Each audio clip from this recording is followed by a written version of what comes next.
Paano makapaghatak ng organic followers gamit ang tamang engagement at tamang pag-comment?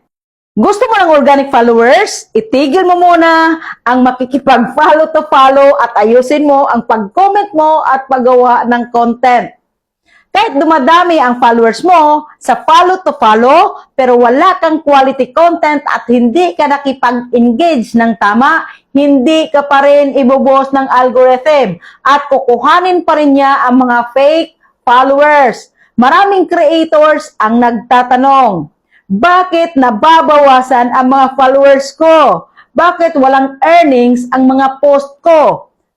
Makinig kang mabuti. Hindi follow to follow agad ang solusyon. Minsan, nasa paraan ng pakikipag-engage mo ang problema at pag-post mo ng content. Bakit mahalaga ang tamang engagement? Ang algorithm ay parang tulay. Kapag marunong kang makipag-usap sa comments, tinutulungan ka ng algorithm na ipakilala sa ibang tao. Kapag nag-comment ka, mas pinapakita ang profile mo, mas nagkakaroon ng curiosity, mas may chance silang i-click ka. Pero tandaan mo to, hindi lahat ng comment ay may hatak, hindi lahat ng engagement ay may value.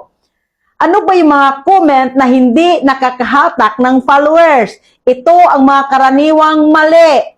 Magko-comment lang ng nice, wow, up, emoji lang, done watching, ganun. Mga fake yan.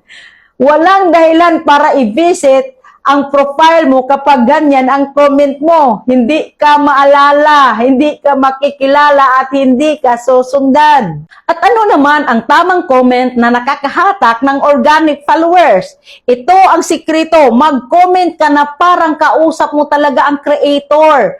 Magbigay ng insight, magtanong na may sense, magdagdag ng sariling experience at magbigay ng value, hindi papansin. Halimbawa, kung ang video ay tungkol sa discipline, hindi nice video lang sa comment mo. Ganito ang gagawin mo. Ito yung comment. Totoo to, napansin ko rin na kapag may routine ka, mas tumataas ang focus at consistency. Ganun ang tamang comment. Kapag ganyan ang comment mo, napapansin ng creator, napapansin ng audience, at napapansin ng algorithm. At biglang may pumupunta na sa profile mo. Ito yung mga strategy para makita at ma-follow ka. Ganito gawin mo araw-araw.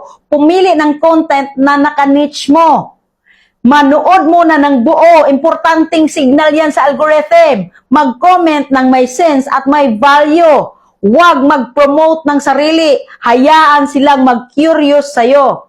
Tandaan, curiosity ang dahilan kung bakit kanila ipa-follow. Kung pakiramdam mo, walang pumapansin sa'yo, konti lang ang followers mo, parang walang nangyayari, makinig ka. Hindi ka maliit, hindi ka lang nakikita pa. At ang tamang engagement, ang maglalabas sa'yo sa dilim. Hindi mo kailangan ng milyon agad, kailangan mo lang ng tamang paraan.